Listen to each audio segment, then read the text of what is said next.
sudah baca bersama-sama kebenaran firman Tuhan, dan yang menjadi renungan kita sore hari ini adalah ayatnya yang ke-8 berbunyi, tetapi jikalau tanah itu menghasilkan semak duri dan rumput duri, tidaklah ia berguna dan sudah dekat pada kutub dan berakhir dengan pembakaran. Ketika saya duduk merenungkan kebenaran firman Tuhan, Bapak Ibu semuanya, di situ saya mengangkat tema yaitu rohani tidak bertumbuh maka tidak ada gunanya. Jadi jika rohani kita tidak bertumbuh, yang jelas kita tidak bisa merasakan yang namanya kesaksian, atau kita tidak akan ada yang namanya pengalaman-pengalaman secara rohani. Sasaran kehidupan orang percaya adalah bagaimana kita mencapai kedewasaan rohani secara penuh kepada Tuhan Yesus. Nah, di dalam perjalanan kedewasaan tersebut pasti ada liku-likunya, sehingga kita sebagai umat Tuhan tidak boleh kita menjustifikasikan satu sama lain, karena setiap manusia mempunyai perjalanan kehidupannya sendiri menuju kepada pendewasaan rohani tersebut. Nah, banyak kita sebagai orang percaya menyebut kita sebagai orang Kristen yang percaya, tetapi kita tidak pernah mengalami pertumbuhan iman sekalipun kita telah mengikut Tuhan itu secara bertahun-tahun. Mengapa demikian, Bapak Ibu? Kita sudah ikut Tuhan sekian puluh tahun, tapi kita tidak pernah mengalami yang namanya tentang bagaimana terjadi mujizat dalam kehidupan kita. Kita tidak pernah mengalami yang namanya kesaksian. Kita tidak pernah mengalami yang namanya wow, Tuhan itu luar biasa bagi saya. Mengapa kita tidak pernah mengalaminya, Bapak Ibu? Karena yang pertama, kita merasa diri bisa, kita merasa diri lebih kuat, kita merasa diri sombong, kita egois dan tidak mau merendah, tidak mau mendengar, maha tahu. Nah, itu yang hal-hal yang membuat kita tidak mengalaminya, yang tadi itu yang saya tidak mau merendah, tidak mau mendengar, maha tahu, belum dibilang sudah mengetahui, bahkan keangkuhan yang dikatakan oleh Amsal 13 ayatnya yang 10. Coba kita sama-sama baca di sini. Keangkuhan hanya menimbulkan pertengkaran, tetapi mereka yang mendengarkan nasihat mempunyai hikmat. Amin. Keangkuhan itu, Bapak Ibu, hanya mendatangkan pertengkaran saja. Tapi kalau kita yang mendengar nasihat itu, selanjutnya bagaimana kata kami? Ya. Tetapi mereka yang mendengarkan nasihat mempunyai hikmat. Ya. Tapi kita yang mendengar nasihat itu punya hikmat. Mengapa saya bilang begitu, Bapak Ibu? Firman Tuhan dinyatakan itu di situ jelas. Kalau kita dengar nasihat, nasihat mama, nasihat bapak, nasihat Tuhan Yesus itu, kita dapat hikmat itu banyak. Ketika kita duduk merenung tentang kebaikan Tuhan, disitulah Tuhan kasih itu hikmat buat kita. Itu semua adalah yang tadi saya bilang, yang saya sebut banyak-banyak itu semua adalah gulma-gulma atau rumput-rumput penghambat pertumbuhan iman kita kepada Tuhan. Contoh saja, bibit itu jika ditanam harus pada tempat yang bersih. Walaupun bibit itu sudah ditanam pada tempat yang bersih, datang lagi embun, datang lagi hujan, memberikan kehidupan untuk semuanya, termasuk gulma-gulma tersebut. Oleh karena itu, gulma itu harus dibersihkan agar bibit itu tumbuh dan berkembang secara baik. Nah, kitalah tumbuhannya, Bapak Ibu. Harus bersihkan gulma-gulma itu supaya kita bisa bertumbuh secara baik tentang akan pengenalan kebenaran firman Tuhan.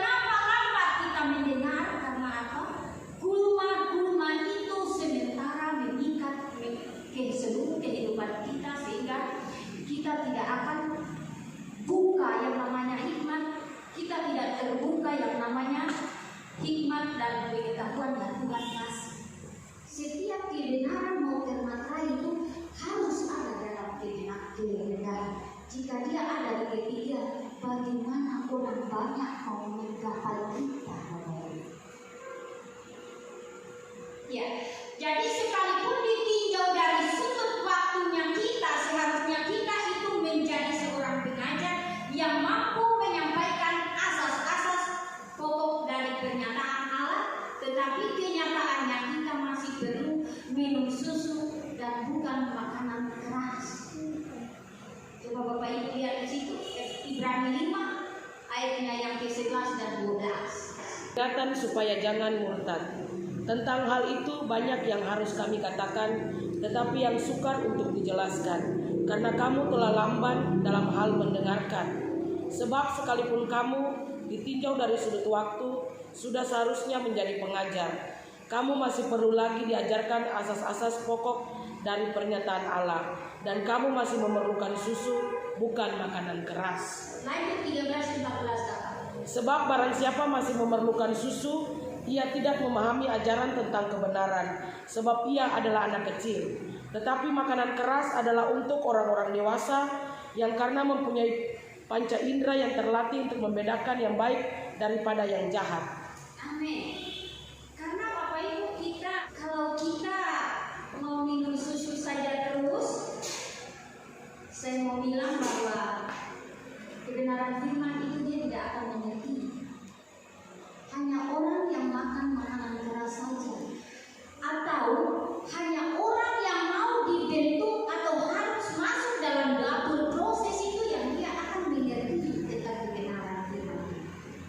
Oleh karena itu kalau ketemu satu sama lain itu saling memproses, ya kita mau minum susu atau mau makan makanan keras. Saya kembalikan kepada Bapak Ibu semua, karena saya tidak bisa menjustifikasikan masing-masing kita. Yang Tuhan mau dari kita adalah ketika masalah itu datang dalam kehidupan kita, yang Tuhan mau adalah bagaimana kita percaya karena Tuhan itu berjanji penyertaannya dalam kehidupan kita. Tuhan tidak akan pernah meninggalkan kita. Amin.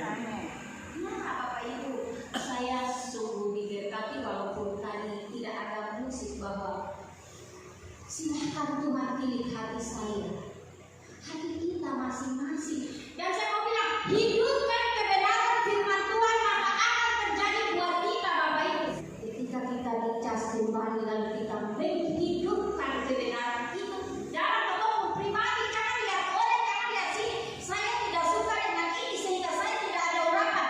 Kau sendiri yang harus punya urapan dalam dirimu sendiri dan hidupkan kebenaran itu dalam dirimu sendiri. Yang lain itu hanya penumpang. Hamba-hamba Tuhan dan sebagainya itu hanya penumpang. Ketika benih itu tumbuh, maka kita juga sendiri yang merawat, baru dibantu orang lain untuk merawat. Ibaratnya seperti begitu Bapak Ibu. Itulah kira-kira perumpamaan itu, sehingga faktor utama penghambat pertumbuhan iman kita yang pertama itu adalah tidak mau bayar harga. Karena bayar harga itu kan mahal tuh. Iya. Tidak mau membayar harga, banyak orang Kristen atau kita sendiri keliru tentang pertumbuhan rohani. Kita berpikir bahwa pertumbuhan rohani itu terjadi secara otomatis.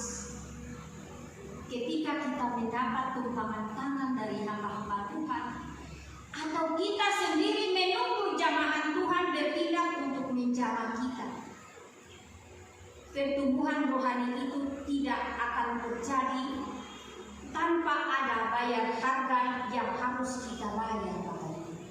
Harga itu apa? Butuh kemauan, kesungguhan, tekad dan kerelaan untuk mau dibentuk. Kalau sing ada rela Bapak Ibu, kalau sing ada kerelaan atau tidak ada punya kesungguhan hati atau mau dibentuk, jangan mimpi kita mau bertumbuh sedikit demi sedikit. Kuncinya adalah harus ada di dalam kerendahan. Jika Anda di ketinggian, orang sulit menggapai kita Bapak Ibu. Karena pandangan kita itu Bapak Ibu, kalau pandangan kita itu cukup sebegini kita bertahan sekian lama kita memandang. Tetapi kalau sekian lama kita pandang orang di atas itu tidak bertahan lama, kita pandang sejenak lalu kemudian. Itu ilustrasi kita itu sebagai orang percaya bahwa kalau orang dalam ketinggian siapa mampu gapai Anda. Tapi kalau orang dalam kerendahan siapa saja datang. Karena cepat sekali menggapainya, cepat sekali kita berkomunikasi, cepat sekali kita ada untuk menemukan jawaban-jawaban. Oleh karena itu yang tadi saya bilang intinya adalah kita harus ada di dalam kerendahan sehingga itu Tuhan kasih kita proses sesuai dengan kekuatan kita. Harus kita ingat bahwa proses-proses yang terjadi dalam kehidupan kita itu juga Tuhan izinkan supaya kita bisa naik level demi level. Saya bilang kalau ketemu mau itu tuh, kenapa kita harus ada dalam kerendahan? Karena apa? Tuhan sudah siap menyiapkan tangga dari bawah untuk ketemu naik dan semakin naik. Karena apa? Orang tidak bisa menaik ke ketinggian itu dia lompat dari tangga 1 sampai ke atas, tidak. Nah, dia bisa capai itu adalah orang yang ada dalam kerendahan, orang yang selalu dan senantiasa mau diproses atau mau dibentuk oleh. Sehingga apa saya bilang, saya kita ketemu Anda dalam kerendahan itu, Tuhan sudah kasih tangga itu